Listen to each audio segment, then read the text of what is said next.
Hi everyone, welcome back to the channel. My name is Jen, and if you're watching this, you've reached J Rose Journal, which is a YouTube channel that I started a couple of years ago in order to connect with other people on the internet and share my interests and passions around travel and exploring the world around you and sharing those experiences with people you care about, your friends, your family, etc., etc. Um, I have started and stopped this channel a couple of times over the years due to a variety of different reasons. And honestly, I haven't posted a video for, God, a good year for sure. That's not to say that I haven't recorded footage, because I have. Um, I didn't feel like it was worthy of posting to my channel. And if I'm being really honest, I also haven't felt like it. I haven't felt like recording. And this is due to a variety of different reasons, right? I work a full-time job, so I have demands on my time there. I have a family. I'm married with an adult child who's grown, and he's out of the house now. And um, if I'm being honest, this last fall in September, my husband went into the hospital with chest pains, ended up with a quadruple bypass heart surgery. That's a whole nother story.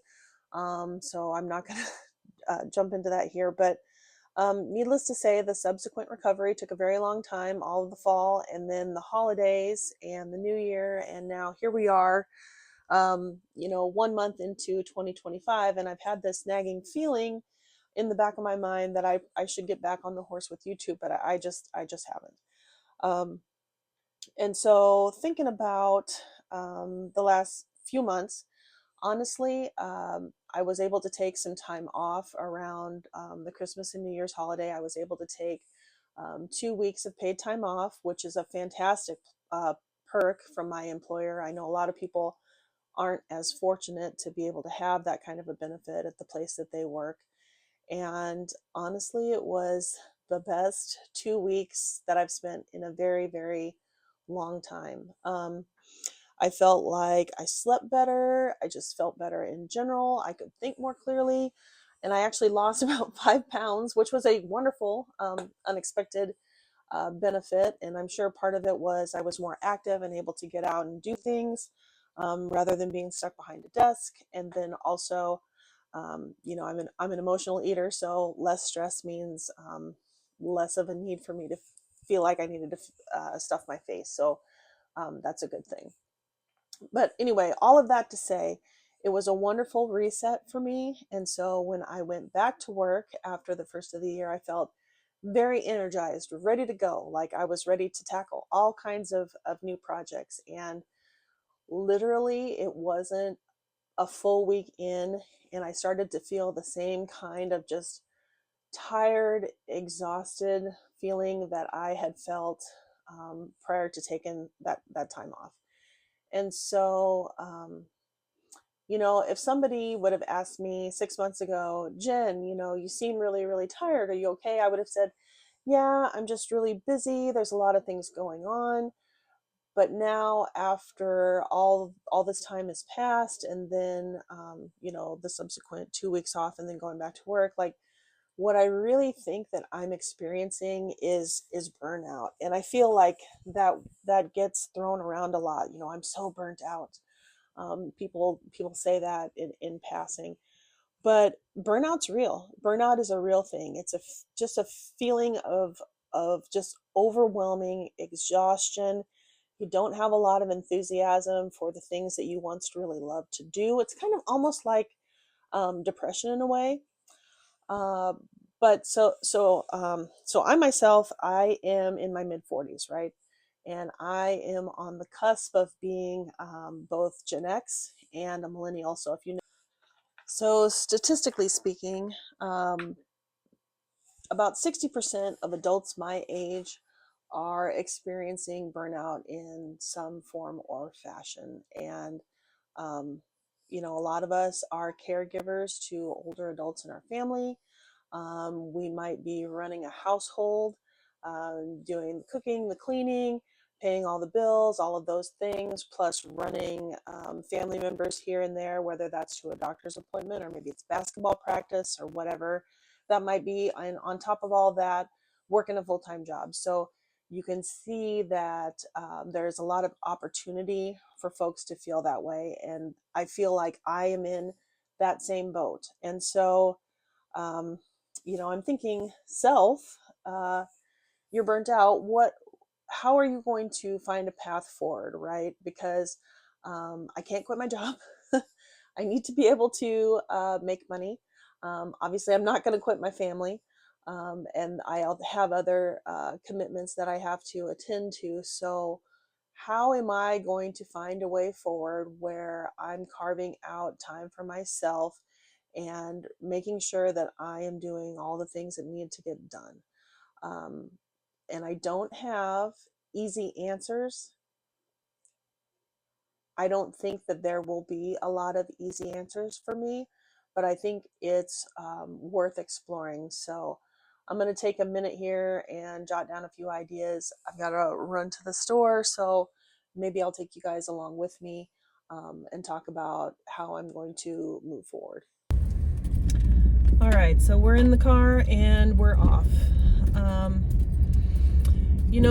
This burnout thing, I know it's affecting a lot of people my age, a lot of people in America today, because we're all stretched too thin. And everybody's got to work, right? I understand. But there are things that we can all do to help protect ourselves from feeling burnout and to get ourselves on a path to productivity. And for myself, I think there's 4 main things that I'm going to try to focus on. I don't know that I'm going to be able to implement everything right away because that just seems like a lot. So I will try to do the absolute very best I can and tackle these one thing at a time. But one of the very first things that I have to do to get myself back on track is to prioritize my sleep. There was a time in my early 30s when I worked a job that was working off shifts, so kind of crazy hours, sleeping a little bit here, a little bit there, and just feeling run down all the time. And then once I finally was able to move from that job to an actual daylight job, it took a long time for my body to recover, and I actually was forced to take Ambien for a little while just to get myself back to a place where I could get some sleep. And then of course, once I was back on track, then getting off the Ambien was a whole other thing. So needless to say, sleep has always been a bit of a struggle for me, but I know that I need to try and get at least 8 hours of sleep. And for me, that means being in bed, lights out, no later than 9:30, because I get up at 5:30 every day. So I figure if I'm in bed by 9, that would be a good start, even if I don't fall asleep right away. So that's number 1. Number 2, I'm going to try to set myself up for success. And what do I mean by that? Well, today is Sunday, and I work a normal Monday through Friday job. And I know that I have a busy week this week because I've already looked at my calendar for the upcoming week ahead. And so what I'm going to try to do is take out a lot of the anxiety that I might have by leaving things until the last minute. And what I mean by that is I'm going to think through what all are we going to eat this week for meals, and I'm going to go to the store, buy those foods so I have them on hand, so I'm not thinking every evening as I'm heading home, oh shit, what do I need to grab from the store so that we can have a meal. So that's number 1. Picking out clothes for the next day. I spend a lot of time in the morning picking out an outfit, making sure everything goes together correctly. If you're a woman, you get it, like you want to look nice going into work, because I work in a professional atmosphere. So that's another thing. I mean, just little things like that, even down to setting up a pill box on Sunday that has my pills in it for the week. And then in the morning, I can just flip it open, dump them out, take the pills, and go on my way. Like those are the kinds of things I mean when I say setting myself up for success. And it does include trying to pre-plan some of the things that I'm doing at work on a day-to-day basis. So that leads me into the third thing, which I've already started to implement this, is pre-planning for every day. So what I've done is go into my team's calendar at work, and I try to get to work every morning at 7:30, and I'm blocking off the hour from 7:30 to 8:30. And what I'm doing during that first hour of my day is I'm going through all of my emails, I'm looking at all of my long-term projects and evaluating where I'm at against those milestones. I'm making myself a list of tasks that I want to knock out every day. And I'm trying my very, very best during that hour to really stick to pre-planning. So that doesn't mean that I'm actually doing tasks during that time unless I absolutely must. But it's really about planning out my day and making sure that I'm carving out the time for the things that I need to be doing. So that's the third thing. And then the final thing is prioritizing self-care. And what I mean by that, gosh, my camera's getting a little jacked up there. Okay, what I mean by that is setting aside 15 minutes out of every day to be mindful, to meditate. For me personally, that means spending 15 minutes in prayer and reflecting on God's goodness and His blessings for me in my life, because I am very blessed. I have a roof over my head. I have food to eat. I have a car to drive. A lot of things that some people don't have. So I am very, very fortunate, and I need to stay cognizant of the fact that I do have a lot of blessings in my life, and I need to be thankful for those. So that's the fourth and final thing. So sleep, setting myself up for success, pre-planning my day, and practicing gratitude, essentially, and meditating and being a little bit more spiritual. So I think if I can do all of those things, that should help me to combat some of this burnt out, terrible, exhausted, horrible feeling way that I've been feeling, because it's dragging me down. I know it's affecting my productivity. It's affecting my ability to, find joy in the small moments with my husband. And I know he's noticed, because he said that to me.